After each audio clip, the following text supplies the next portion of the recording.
Hello everyone, in this video we will discuss about the asexual reproduction in plants. Asexual reproduction plants के अंदर two types का होता है. पहला होता है apomixis and second one is vegetative propagation.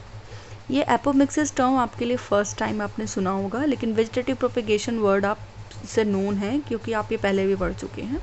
तो इस वीडियो के अंदर हम पहले एपोमिक्सिस को लेकर चलेंगे कि एपोमिक्सिस क्या होता है.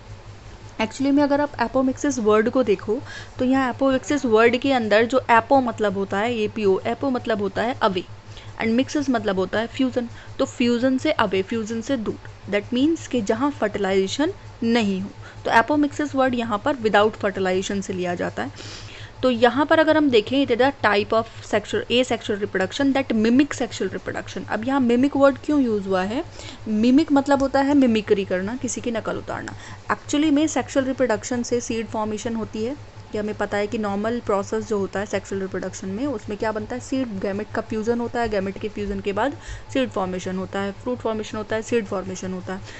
लेकिन यहाँ पर क्या हुआ है कि एसेक्सुअल रिप्रोडक्शन में भी सीड बन रहा है लेकिन विदाउट फर्टिलाइजेशन बन रहा है. तो यहाँ पर क्योंकि सीड तो फॉर्म हो रहा है लेकिन वो इसीलिए इस सीड के फॉर्मेशन की वजह से वो हमें ऐसा आभास देता है, ऐसा लगता है कि ये सेक्सुअल रिप्रोडक्शन है, but it is not a sexual reproduction, it is a type of asexual reproduction. Okay, हम ये जो एसेक्सुअल रिप्रोडक्शन है यानी कि एपोमिक्सिस है, इसको एगैमोस्पर्मी के अंडर पढ़ते हैं. हमेशा जब भी हम पढ़ेंगे तो इसे एगैमोस्पर्मी में पढ़ते हैं. अब एगैमोस्पर्मी वही होता है development of seed without fertilization, seed का बनना बिना फर्टिलाइजेशन के. ये 3 तरीके से हो सकता है, 3 टाइप्स का होता है. First one is adventive polyembryony, second one is recurrent agamospermy, third one is non recurrent agamospermy. अब यहाँ पर adventive polyembryony, recurrent and non recurrent को एक्सप्लेन करने से पहले मैं आपको एक कुछ टर्म्स के बारे में आपको बताना चाहती हूँ. एक्चुअली ये आपके नेक्स्ट चैप्टर के अंदर हैं, लेकिन यहाँ पर आपको एपोमिक्सिस समझना है तो इसका बेसिक जो आउटलाइन है वो आप एक बार मेरे साथ देख लीजिए. यहाँ देखिए आपको दिखाई दे रहा है ये न्यूसेलस है. ये एक्चुअली में ओव्यूल का डायग्राम है. ये एक ओव्यूल है जो प्रॉपरली ओव्यूल जिसके चारों तरफ ये 2 इंटेग्यूमेंट्स दिखाए गए हैं. बीच के जो सेंटर पार्ट है इसे हम बोलते हैं न्यूसेलस. न्यूसेलस क्या है? अ मास ऑफ सेल. यहाँ पर बहुत सारी सेल्स का मास होता है. अब होता क्या है, इनमें से ही एक सेल जो होती है वो बड़ी हो जाती है, एक सेल जो है वो बड़ी होती है, ग्रो होती है और वो एमएमसी बनाती है यानी कि मेगा स्पोर मदर सेल बनाती है. एक्चुअली में न्यूसेलस कैसा होता है? डिप्लॉयड होता है. और तो मेगास्पोर मदर सेल भी जो बनती है वो भी कैसी बनती है? डिप्लॉयड बनती है. अब ये megaspore mother cell further division करती है और फर्दर मियोसिस डिवीजन करती है. नॉर्मल प्रोसेस में मियोसिस डिवीजन करती है और एम्ब्रियो सैक का फॉर्मेशन करती है. इस एम्ब्रियो सैक के अंदर जितनी भी सेल्स मिलती हैं वो सब की सब कैसी होती हैं? हैप्लॉयड होती हैं, जिसमें से एक सेल एग भी होती है. अब ये एग सेल क्या करेगी? ये एग सेल फ्यूज़न के थ्रू यानी कि फर्टिलाइजेशन के थ्रू क्या करेगी? पोलन ग्रेन के साथ फर्टिलाइजेशन करती है, पोलन्स के साथ फर्टिलाइजेशन करती है और आपका क्या बनाती है? जाइगोट बनाती है एंड जाइगोट के बाद एम्ब्रियो फॉर्मेशन देती है. अब यहाँ पर क्या बात हो रही है, समझ में आ रही है बात? कि न्यूसेलस हुआ, ओव्यूल के अंदर न्यूसेलस पोर्शन होता है, उसके चारों तरफ इंटेग्यूमेंट पोर्शन होता है, ये इसकी आउटर कवरिंग होती है जो आगे जाके सीड का कोट बनाती है, सीड कोट में कन्वर्ट हो जाती है. तो ये न्यूसेलस में से एक सेल इंक्रीज होती है, बड़ी होती है, साइज गेन करती है और वो एमएमसी की तरह एक्ट करती है यानी कि एमएमसी सेल बनाती है यानी कि megaspore mother cell which is diploid. अब आगे जाके ये क्या फॉर्म करेगी? एम्ब्रियो सैक फॉर्म करेगी. ये एम्ब्रियो सैक के अंदर जितनी भी, क्योंकि ये मियोसिस डिवीजन के अंदर गया है तो मियोसिस डिवीजन में सब रिडक्शन हो जाएगा यानी कि सेल्स हैप्लॉयड हो जाएंगी.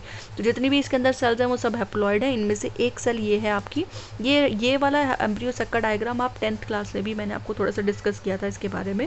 जो इसमें मैंने आपको बताया था 3, यहाँ पर ये जो 3 सेल्स होती हैं, एंटीपोडल सेल्स होती हैं, 2 सिनर्जिड सेल्स होती हैं और बीच में पोलर न्यूक्लियाई होते हैं और 1 एग सेल होती है. तो ये जो एग सेल है ये हैप्लॉयड है, यहाँ सारी ही सेल हैप्लॉयड है. तो ये जो एग सेल है ये पोलन ग्रेन के साथ फ्यूजन करेगी और फॉर्म करेगी जाइगोट और जाइगोट के बाद it convert into the embryo. Dicot और मोनोकॉट ये आगे जाएगा प्रोसेस. इतनी बात आपको समझ में आई. अब हम वापस ज़रा उस अपने पीछे उस पर चलते हैं कि यहाँ देखिए फर्स्ट टाइप में हमने अभी देखा है एडवेंटिव पॉलीएम्ब्रियोनी. अब हम ज़रा इसे डिस्कस करते हैं, अब आपको शायद समझ में जल्दी आ जाए. एडवेंटिव पॉलीएम्ब्रियोनी में क्या लिखा है? Embryos develops from diploid cell of nucellus और इंटेग्यूमेंट. यहाँ पर जो एम्ब्रियो डेवलप हो रहा है यानी कि वो एम्ब्रियो कैसे डेवलप होना चाहिए था? After fertilization. लेकिन यहाँ पर क्या हो रहा है? एम्ब्रियो डेवलप हो रहा है डायरेक्टली किससे? न्यूसेलस से और इंटेग्यूमेंट से, और यहाँ कोई फर्टिलाइजेशन भी नहीं हो रहा. यहाँ पर कोई फर्टिलाइजेशन भी नहीं हो रहा है। तो डेवलप्ड और ये तो embryo develop from diploid cell of nucellus और इंटेग्यूमेंट। ये इस तरह का जो ये न्यूसेलस और इंटेग्यूमेंट से जो डेवलप होता है आपका एम्ब्रियो, ये बहुत ही कॉमनली हम देखने को मिलता है सिट्रस प्लांट्स के अंदर। नेक्स्ट हमारा टाइप है रिकरेंट एगैमोस्पर्मी। रिकरेंट एगैमोस्पर्मी में क्या हो रहा है, देखो एम्ब्रियो फॉर्म हो रहा है अगेन, लेकिन वो एम्ब्रियो कहाँ से बन रहा है, मेगास्पोर मदर सेल से, यानी कि एमएमसी से डेवलप हो रहा है। यहाँ न्यूसेलस से डेवलप नहीं हो रहा है, यह कहाँ से डेवलप हो रहा है, एमएमसी से डेवलप हो रहा है, मेगास्पोर मदर सेल से डेवलप हो रहा है, जो कि डिप्लॉयड थी।